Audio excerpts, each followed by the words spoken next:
uma música muito antiga, que ninguém aqui do Ministério de Louvor, quer dizer, pelo menos umas 6 pessoas que eu consultei, não souberam me dizer os detalhes dela. Mas que eu iria compartilhar com você em linhas gerais o que essa música, bela música, diz.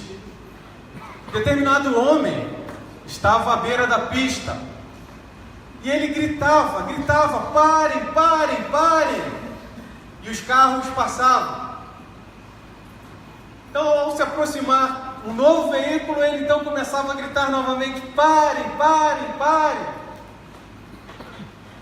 E os veículos não paravam. Em determinado momento, os veículos que haviam passado por aquele homem que insistentemente gritava, parem, parem, parem, se aperceberam diante de um grande abismo. A pista havia se rompido. E a música então conclui dizendo, olha, assim é Deus em relação ao homem. Está gritando aos ouvidos do homem, pare, pare, há um grande abismo diante de você. Essas são palavras que nos fazem pensar que a palavra de Deus claramente nos traz algumas advertências. E essas advertências precisam, mais do que soarem aos nossos ouvidos, precisam mexer com o nosso coração.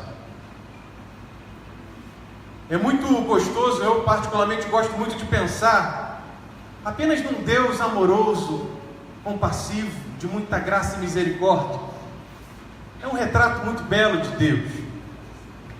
Mas às vezes pensamos que não é um retrato belo de Deus, pensarmos que Ele é um Deus de advertência, Ele é um Deus que nos corrige, que nos disciplina, e que inclusive faz valer o seu próprio caráter no relacionamento que Ele tem com o homem. Mas esse retrato de Deus, poucos se interessam por Ele. Preferem ainda enxergar um Deus que, na sua benevolência, não está preocupado com os nossos dias, como nós andamos, com o que estamos fazendo, e se realmente estamos de acordo com a vontade dEle. Mas é um retrato muito claro da Bíblia, nos mostrar um Deus completo. E Ele nos traz algumas advertências, para que eu e você, ouvindo-as, percebendo-as, possamos olhar para a nossa própria realidade, para os nossos próprios corações e sabermos como estamos situados e como estamos em relação a estas advertências. Abra sua Bíblia no livro de Tiago.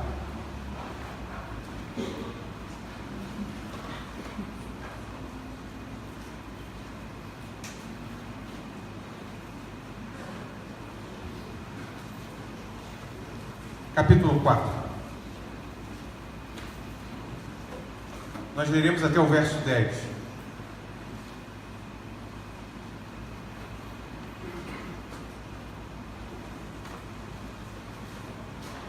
Como aquele homem gritava à beira da estrada, há um grito de Deus hoje aqui. E ele precisa ser ouvido por você. Assim nos diz a palavra do Senhor, a partir do verso 1. De onde vêm as guerras e contendas que há entre vocês? Não vem das paixões que guerreiam dentro de vocês? Vocês cobiçam coisas e não as têm. Matam, invejam, mas não conseguem obter o que desejam. Vocês vivem a lutar e a fazer guerras. Não têm porque não pedem. Quando pedem, não recebem, pois pedem por motivos errados, para gastarem seus próprios prazeres em seus prazeres. Adúlteros, vocês não sabem que a amizade com o mundo é inimizade com Deus? Quem quer ser amigo do mundo faz-se inimigo de Deus. Ou vocês acham que é sem razão que a Escritura diz que o Espírito que Ele fez habitar em nós tem fortes ciúmes? Mas Ele concede graça maior. Por isso diz a Escritura: Deus se opõe aos orgulhosos, mas concede graça aos humildes. Portanto, submetam-se a Deus, resistam ao diabo e ele fugirá de vocês. Aproximem-se de Deus e ele se aproximará de vocês. Pecadores, limpem as mãos, e vocês que têm a mente dividida, purifiquem o coração. Entristeçam-se, lamentem e chorem. Troquem o riso por lamento e a alegria por tristeza. Humilhem-se diante do Senhor e Ele os exaltará. Os profetas do Antigo Testamento já advertiam e denunciavam que os homens, na busca pela segurança, na busca por preenchimento, se iludiam, perdiam o rumo. Boa parte da pregação profética consistia na denúncia e na dura crítica às falsas seguranças. Tiago também aqui nesse extrato, bem como em toda a sua carta, vai nos dizer um pouco e vai se levantar para fazer as suas advertências. Falando a cristãos judeus e a supostos cristãos judeus, ele levanta a sua voz e diz que eles precisavam estar muito atentos a observarem os seus procedimentos, a sua forma de viver, e deveriam mudar radicalmente à luz do que Deus ensinava, do que Deus estava propondo para a vida deles. E que palavra dura! Olhando para esse texto, estando diante dele, ele é um pouco, inclusive, assustador. Estando numa congregação e lendo esse texto, talvez alguns possam se sentir até um pouco coagidos. Que texto duro! Era preciso correção, fazer advertências. O perigo estava dentro da comunidade. O perigo estava fora. E um grande alerta precisava ser dado. Tiago então identifica os problemas e se propõe, apontando-os, se propõe a dizer àquelas pessoas: olha, vocês precisam mudar radicalmente a atitude de vocês, o coração de vocês. Não é nada bom que vocês continuem da maneira como vocês estão.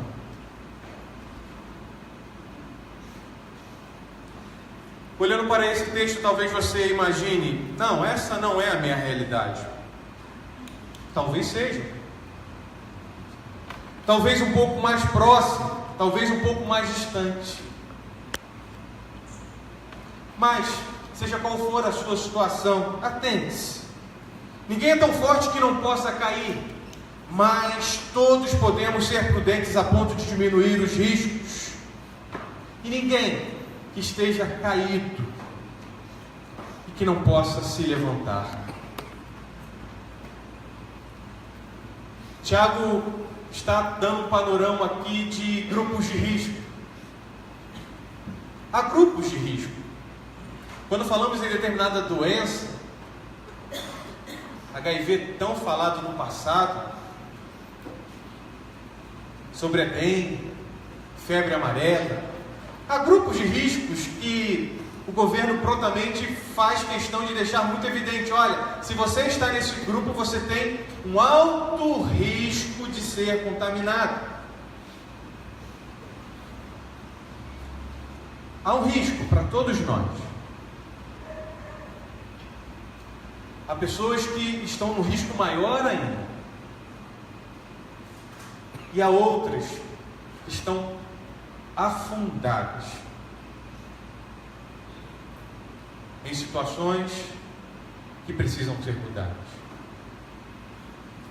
Tiago, ao nos dizer e nos fazer essas advertências, ele quis em primeiro lugar dizer para aquela comunidade, diz para mim e para você, que nós não devemos menosprezar a força e as potencialidades do pecado. Você já parou para pensar nisso?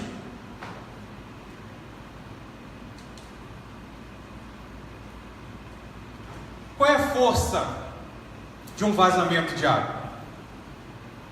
Às vezes você vê uma gotinha, uma após a outra, e você imagina, qual o potencial disso? Muitos não se apercebem, mas há um grande potencial ali de destruição. Coloque ou posicione esse gotejamento em determinado local que você vai ver o que vai dar. Tiago prontamente está dizendo para aquelas pessoas: não menospreze a força e as potencialidades do pecado. De onde procedem guerras e contendas que há entre vocês? De onde, senão dos prazeres que militam na vossa carne? Cobiçais e nada tendes, matais e invejais e nada podeis obter, viveis a lutar e a fazer guerras, nada tendes porque não pedis. Tiago dá um retrato claro do que é o pecado na vida do homem. Ele causa inveja, ele causa contenda, ele causa danos muitas vezes irreparáveis. E aquelas pessoas não estavam muito atentas a isso. Tiago, então, olhando para tudo o que eles estavam vivendo, ele diz: então, veja o que vocês estão vivendo. Veja o poder destrutivo do pecado, daquilo que está dentro de vocês. De onde vem tudo isso? E mais, ele vai dizer: o pecado atrai o diabo. Veja no verso 7. Sujeitavos, portanto, a Deus, mas resisti ao diabo, e ele fugirá de vós. Se não há resistência, o que há? Harmonia, presença. Sejam sóbrios e vigiem. O diabo, o inimigo de vocês, anda ao redor como um leão, rugindo e procurando a quem possa devorar. Pedro vai nos dizer isso na sua primeira carta, 5:8. Além de presenciar, de sentir aquilo que, e todas as suas potencialidades, tudo que o pecado faz em nós, fazia naquela comunidade, Tiago vai dizer para aquelas pessoas: não se engane. Vocês acham que a coisa é simples, que não tem consequências?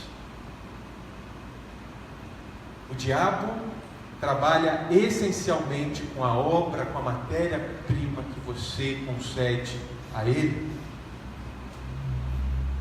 O diabo é o único que não reclama quando tem trabalho. Tenha certeza disso. E tem situações que ele se tornou até empregado, devido à sua proximidade, à sua relação. E isso não é nada bom. Além de sentirmos as consequências do pecado pessoalmente, além de termos a aproximação daquele que quer trabalhar com o pecado, o diabo, o pecado ainda vai mexer com o nosso discernimento. Estava mexendo com o discernimento daquelas pessoas. Veja a partir do verso 3: pedis e não recebeis, porque pedis mal, para esbanjardes em vossos prazeres. Há uma visão muito turva aqui apresentada daquela comunidade, de muitas daquelas pessoas, porque o pecado estava invertendo valores, o pecado estava tirando o discernimento daquelas pessoas. E quando há esse embaraço na vida de crentes, quando há esse perigo por dentro e por fora, uma das consequências práticas é você perder o referencial.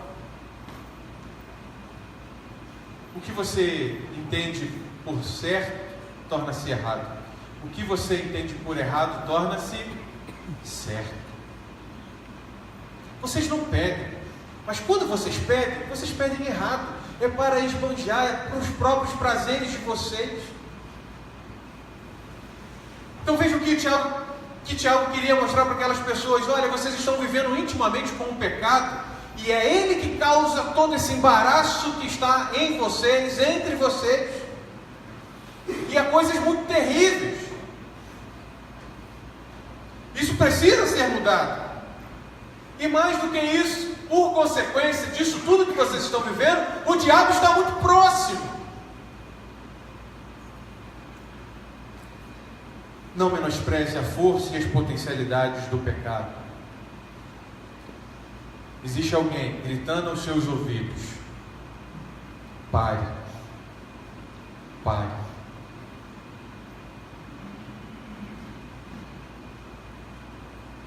Como você tem lidado com este tema? Como você tem lidado e visto a sua própria vida à luz desta palavra? O pecado é algo íntimo em você. Ele está com você no café da manhã, ele está com você no almoço, na janta ele dorme com você. Quem você acha que está trabalhando quando você despreza a palavra de Deus, de forma negligente vive a sua vida? Quem você acha que está trabalhando com esse material que você está fornecendo, com essa bela matéria-prima? É o diabo. Ele anda ao redor, como leão, rugindo e procurando a quem possa devorar. Mas você tem pensado: não, é possível seguir em frente, não há problema nenhum estar desse jeito, é possível viver uma vida nesses termos.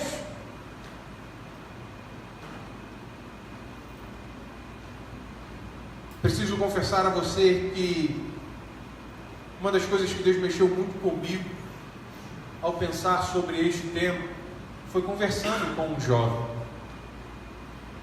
e ele falando um pouco das suas relações e de seus amigos supostamente crentes.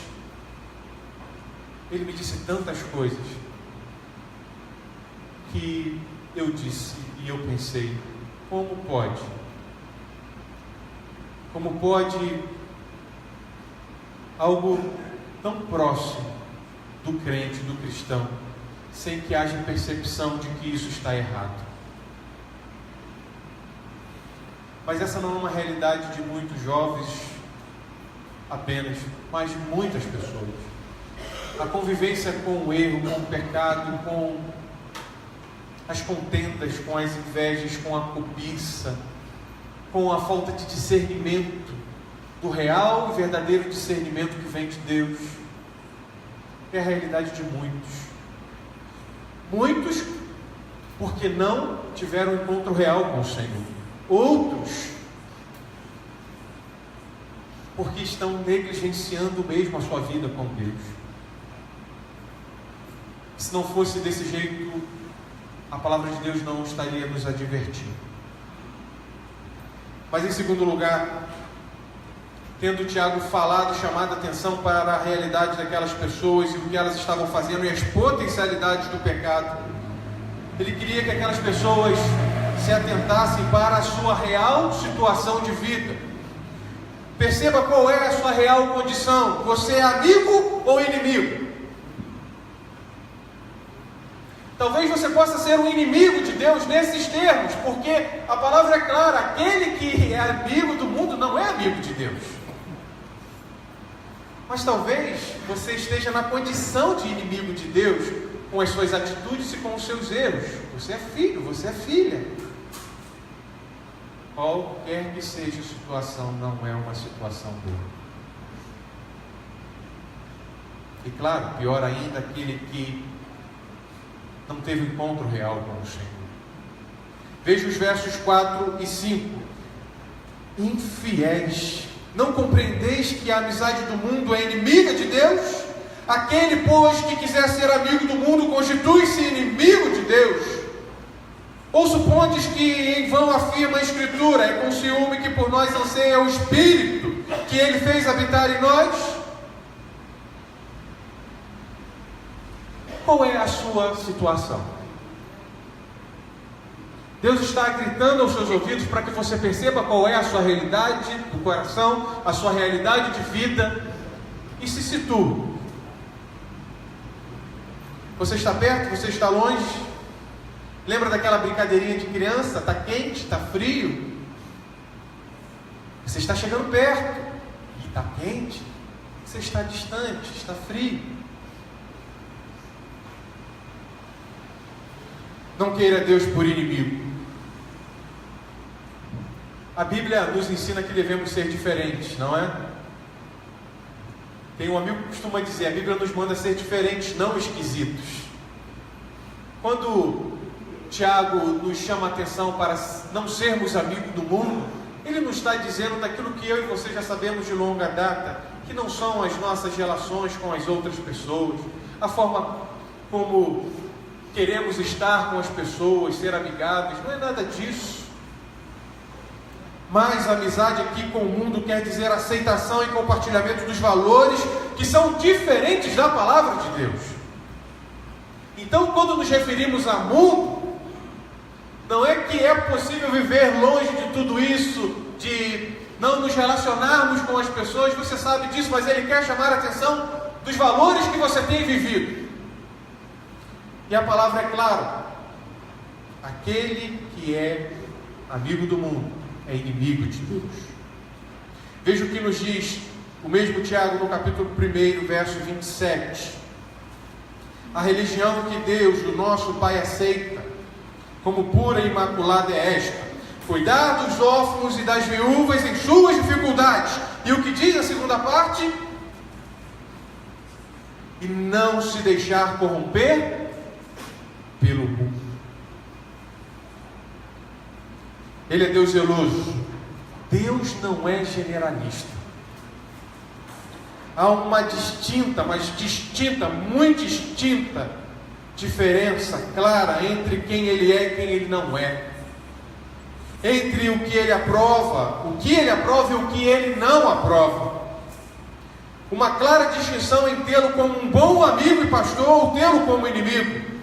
Veja o que vai nos dizer a palavra de Deus em 2 Timóteo 2,13. Se formos infiéis, Ele permanece fiel, não pode negar-se a si mesmo. O que a palavra quer nos dizer é o seguinte: nós somos ora fiéis, ora infiéis, mas Deus é sempre fiel, Ele não pode negar a si mesmo. Está falando aqui de padrão de Deus, de caráter de Deus. Se Deus diz que é errado, Ele não vai dizer que não é errado. Muitos entendem essa palavra como se na fidelidade de Deus, Ele abraçasse o pecado, Ele abraçasse o erro e dissesse: não, tudo bem, o meu sangue que te purifica aceita que você continue dessa forma. Não, Ele permanece fiel, Ele não pode contradizer-se. Deus não negocia o padrão dele. Não pode ser Deus e tolerar o pecado, a negligência, o profano, a amizade com o mundo. Qual a sua real condição, amigo ou inimigo de Deus? As suas atitudes têm mostrado que você é um amigo, uma amiga, ou um inimigo, uma inimiga de Deus? John MacArthur nos diz algo para refletirmos muito sobre esta condição. Veja o que ele nos diz: receio que haja multidões como Judas na igreja contemporânea. Eles têm uma atitude amigável em relação a Jesus, parecem e falam como discípulos, mas não têm compromisso com Ele. Sabe o que isso caracteriza? Portanto, são capazes do pior tipo de traição.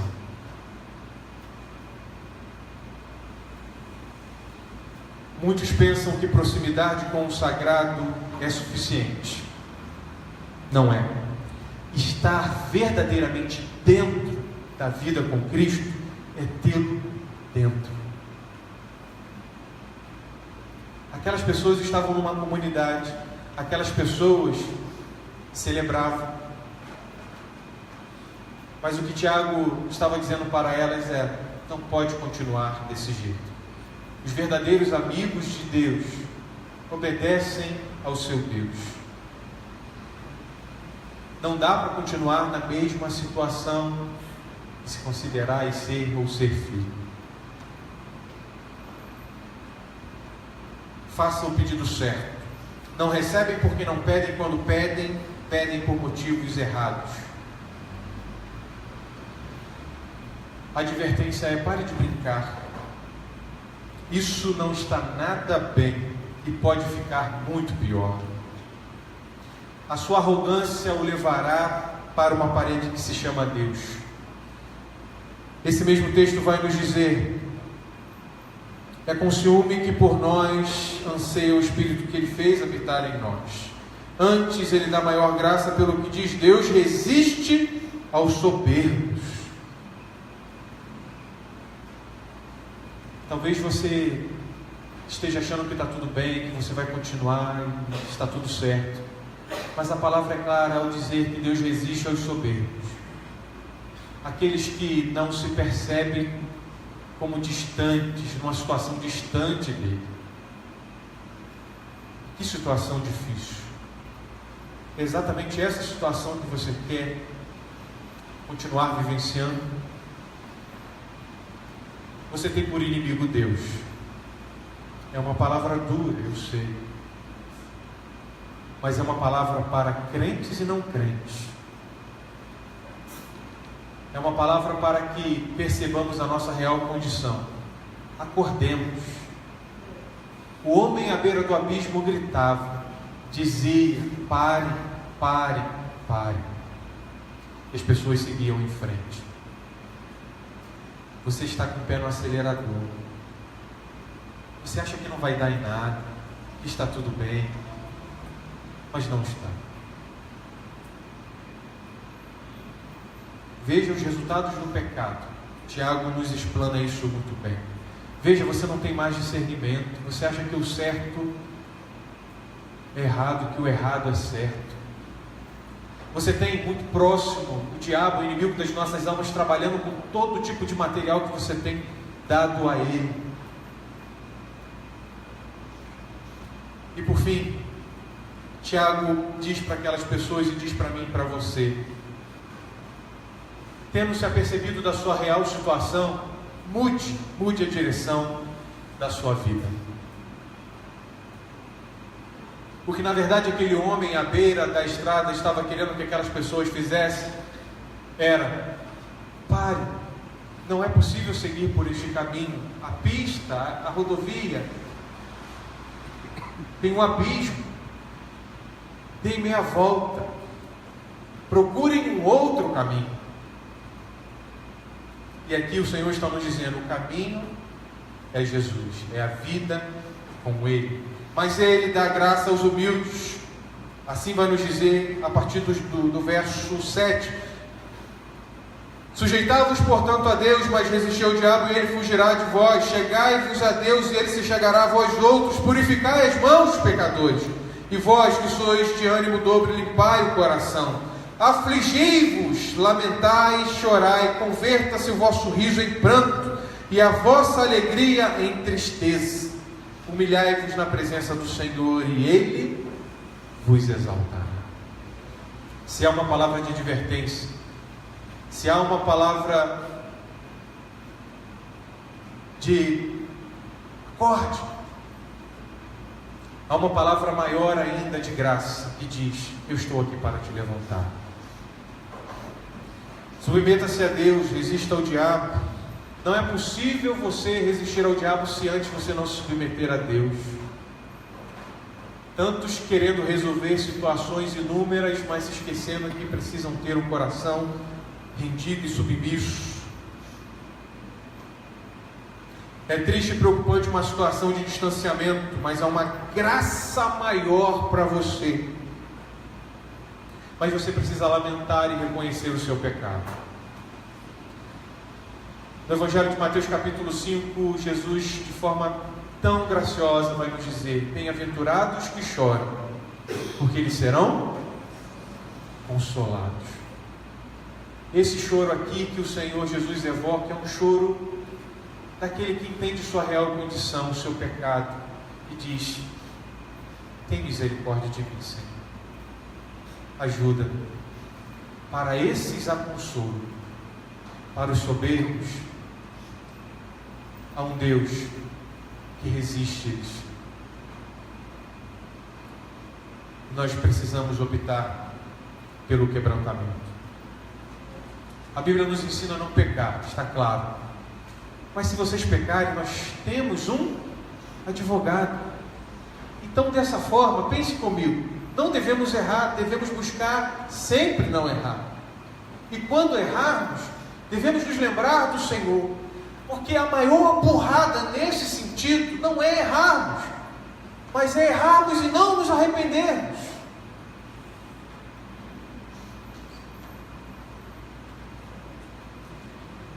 Como essa palavra chega ao seu coração? Uma palavra de prevenção? Talvez você esteja bem, buscando o Senhor. Então tome cuidado, continue observando tudo à sua volta para que você não caia. Como essa palavra chega ao seu coração? Como advertência, você está em um campo perigoso da vida. Afaste-se do perigo rapidamente. Talvez seja essa a sua situação. Está flertando com o perigo, com o pecado, está muito próximo. Ou ainda talvez essa descrição, esse retrato seja um retrato fiel da sua realidade. Pastor, é exatamente assim que eu estou. Reconheça, arrependa-se e receba o socorro que vem de Deus, porque Ele concede graça maior do que o seu pecado, para que você se levante. Ele exalta os que se humilham. Ele quer te levantar. A nossa vida precisa ser uma vida de vigilância, de correção, de atenção. Isso é coisa muito séria. Ter Deus por amigo implica sermos inimigos do mundo. Não brinque com isso, porque Deus não achará graça dessa brincadeira. Porque aquele que quer ser amigo de Deus se faz inimigo do mundo.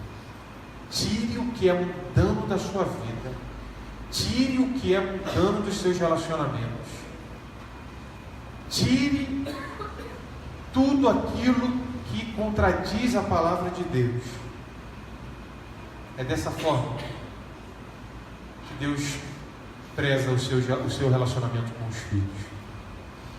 Mas Ele faz isso de forma dura e ao mesmo tempo graciosa, nos estendendo a mão e dizendo: levante-se, eu estou com você, eu seguirei com você. Abaixe sua cabeça.